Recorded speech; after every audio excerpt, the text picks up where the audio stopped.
신명기 16장 18절로 17장 13절.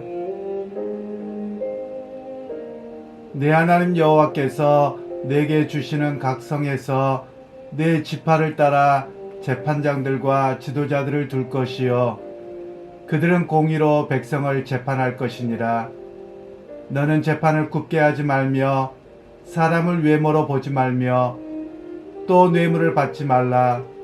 뇌물은 지혜자의 눈을 어둡게 하고 의인의 말을 굽게 하느니라. 너는 마땅히 공의만을 따르라.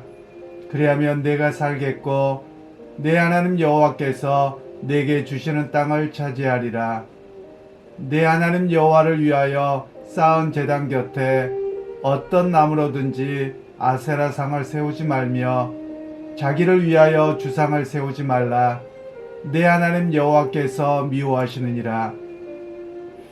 흠이나 악질 있는 소와 양은 아무것도 내 하나님 여호와께 드리지 말지니 이는 내 하나님 여호와께 가증한 것이 됨이니라.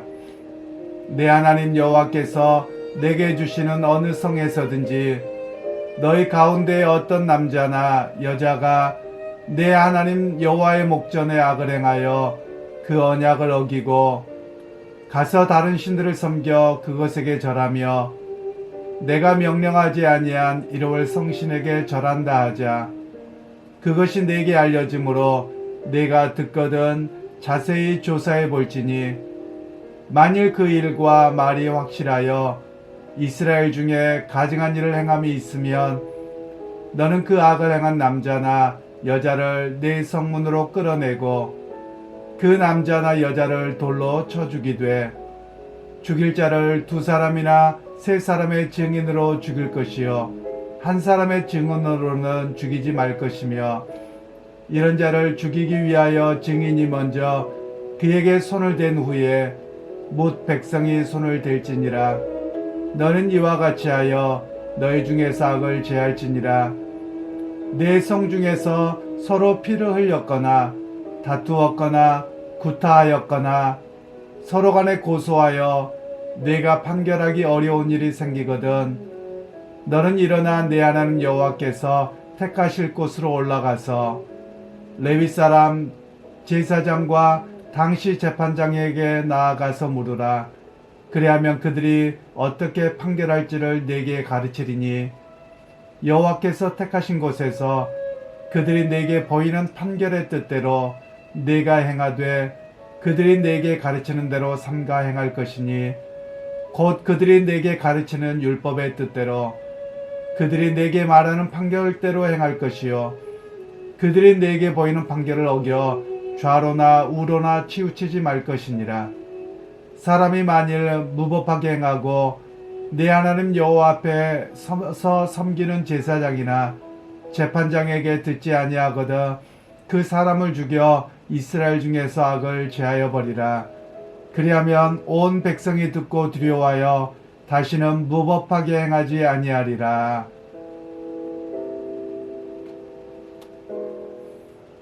오늘 말씀은 공의로운 삶을 지향하기라는 제목으로 함께 말씀을 나누겠습니다. 오늘 본문은 이제 이스라엘 백성이 가나안 땅에 들어가서 어떻게 공의로운 삶을 살아가야 되는가에 대한 이야기를 합니다. 이제 그들이 살아가면서 실제로 생기는 문제들은 민사상 또는 형사상의 문제들이 발생하기 마련입니다. 그 문제를 그냥 자기들의 이익과 또 자기 스스로 판단하지 말고 하나님이 지도자들을 세우고 재판장들을 세우셔서 그 재판장과 지도자들의 가르침을 따라서 공의롭게 판결하고 그런 공의로운 사회가 되기를 원하는 하나님의 마음이 담겨져 있습니다. 먼저 18절에서 20절 말씀에는 사람들 가운데 민형사 사건이 발생하게 되는데 그 문제를 해결하기 위해서 세워진 사람들이 있어야 함을 먼저 이야기를 합니다. 그러면서 재판을 하는 사람들은 어떻게 해야 되느냐? 사람을 외모로 판단하거나 또는 뇌물을 받아서 굽게 판단하지 말라라고 성경은 말씀을 합니다. 여기서 외모로 판단하는 말은 그 사람이 잘생기고 못생겼다 이런 의미를 말하는 것은 아니고요. 그 사람의 신분, 즉 자유인이냐 노예냐 또는 귀족이냐 노예냐 또는 이런 것으로 판단하지 말라는 것입니다. 그리고 남자냐 여자냐 또는 외국인이냐 자국민이냐 이런 것으로 판단하지 말고 공의롭고 그 사건에 대해서 옳고 그름을 바르게 판결해야 함을 오늘 성경은 말씀을 하고 있습니다. 사실 이 말씀을 보면 우리 한국 사회가 공의롭지 않는 모습들이 상당히 많이 있습니다. 예를 들면 우리 한국에서는 외국인 노동자에 대해서 지금은 처우가 많이 개선되었습니다. 그러나 외국인 노동자에 대한 우리의 잘못된 인식들이 문제입니다. 즉 외국인 노동자를 왜 사용하느냐, 값싼 임금에 함부로 부르기 위해서다 라는 개념이 은근하게 있는 듯합니다. 그런데 최근에는 이제 최저 월급을 시급을 보장하게 되면서 외국인이나 한국인이나 똑같이 지급해야 됩니다. 그러면 우리는 은연중에 그것이 잘못된 것이냐 생각하고 있는데 잘못된 것이 아니고요, 올바른 판단입니다. 왜냐하면 그 사람이 어떤 신분을 가졌든지 일한 조건에 대해서 동일하게 그 판단을 받아야 된다라는 것이지요. 그런 면에서 사회 여러 가지에서 그렇습니다. 사회 전반적인 면에서 보면 우리 사회가 공의로운 사회가 되기 위해서는 조금 더 바르게 세워져 가야 되는 모습을 오늘 우리는 구별하고 또 우리 의식이 먼저 바뀌어야 됨을 오늘 기억할 필요가 있겠습니다.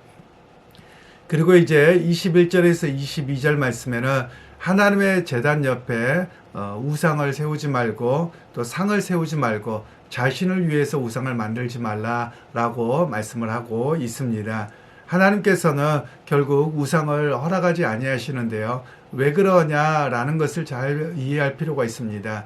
즉 공의가 세워지는 데 있어서 가장 기초는 하나님이 누구신가를 바르게 아는 것이고 하나님을 예배함 속에서 공의가 세워져감을 오늘 성경은 말씀하고 있습니다. 그리고 이제 17절에서 1절에 17장 1절에서 7절 말씀은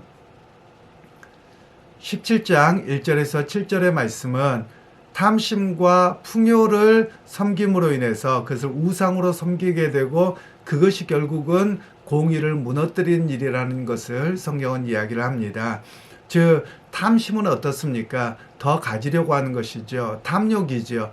결국 그것 때문에 위에 사람의 것을 빼앗으려고 하고 또 나보다 못한 사람들을 착취하려고 하는 것이 바로 죄의 문제고요. 결국 이것이 죄의 문제일 뿐만 아니라 사회 시스템을 무너뜨리고 공의를 깨뜨리는 일인 것을 오늘 성경은 이야기를 합니다. 그리고 이제 우리 한국 사회뿐만 아니라 전 세계적으로 자본주의가 되어져 가면서 인간의 욕심을 극대화하려고 하는 경향이 있습니다. 즉 우리가 세상에서 뭐든지 잘 사용하고 써야지 돈이 돈다 또는 경제가 산다 이런 쪽으로 너무 많이 가버리고 있는 듯합니다. 사실 기독교의 신앙에서 중요한 것 중에 하나는 금욕입니다. 즉 내가 너무나도 낭비하지 아니하고 적절하게 사용할 뿐만 아니라 가능하면 아껴 쓴다 이런 개념이 기독교의 신앙의 기초인데 오히려 지금 우리 사회는 어떻게든지 많이 써야 된다. 그리고 지금 쓰지 않으면 안 된다. 이런 의식이 팽배하고 있는데 사실 이런 사회는 건강한 사회라고 보기 어렵습니다. 우리 그리스도인들이 다 금욕하고 또 때로는 절제하며 삶을 살아가겠지만 조금 더 절제가 강조되는 그런 메시지를 오늘 성경에서는 우리에게 말씀하고 있습니다. 그리고 이제 재판할 때 어떻게 공정하게 재판할 것인가에 대한 이야기를 합니다.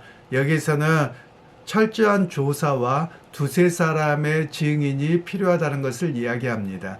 오늘 이 말씀을 들으면 두세 사람의 증인이라는 것은 공정한 재판을 이야기하고 그리고 어떻게 공정하게 되어지느냐 다른 사람들을 통해서 객관적으로 이 사건을 바라봄으로 인해서 판단해야 됨을 이야기를 합니다.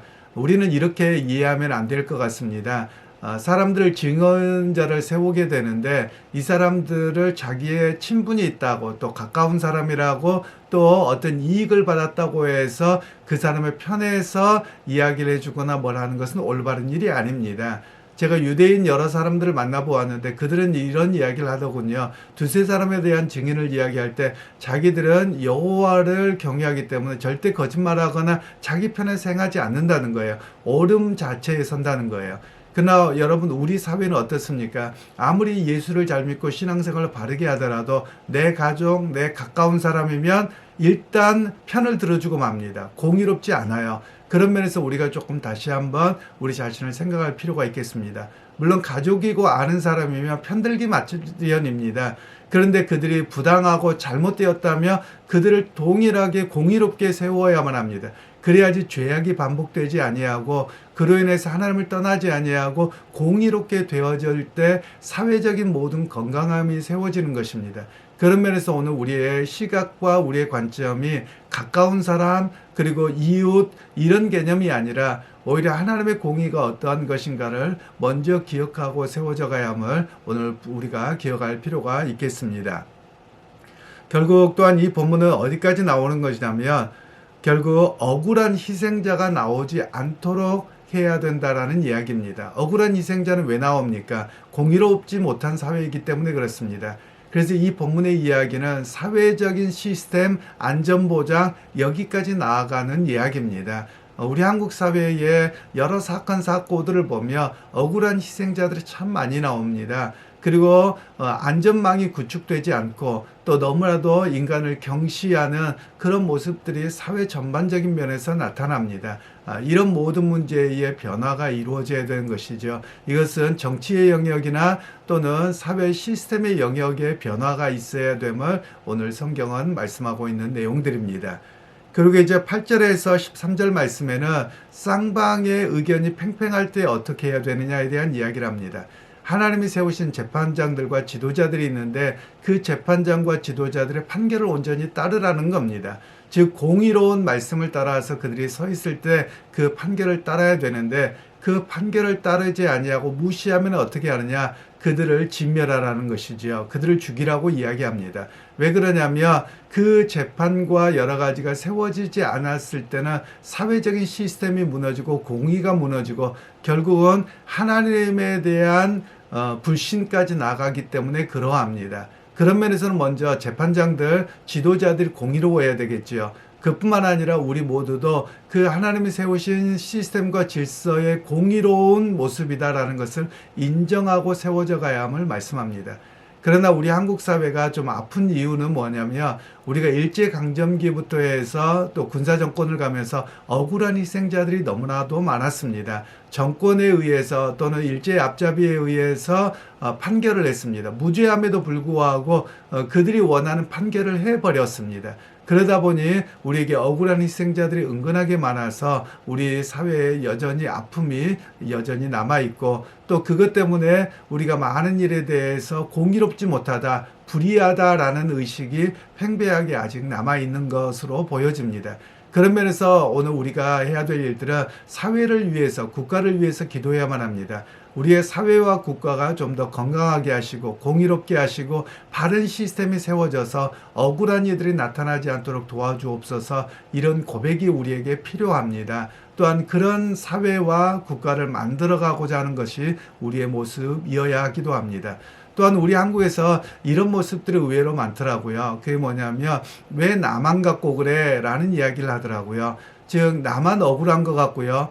괜히 내가 뭔가를 얻지 않으면 나만 손해본 것 같은 그런 느낌, 그것으로 인해서 자기 주장만 강조되는 그런 시대가 되어가고 있는 듯합니다. 그런 면에서 빨리 우리 사회가 건강한 모습으로 좀 더 세워져 가야 되는 모습이라고 할 수 있겠습니다. 그런 면에서 우리가 사회의 구성원으로서 또는 교회 구성원뿐만 아니라 사회의 여러 가지 구성원으로서 좀 더 우리가 공정한 삶을 지향해 가고 또 나부터 공의롭고 하나님 앞에서 온전한 모습으로 서나갈 수 있는 그런 믿음의 성도들이 되기를 원하고 또 우리가 정의로운 사회로 우리가 선한 영향력을 미치는 그런 믿음의 성도님들이 다 되시기를 주님의 이름으로 축원합니다.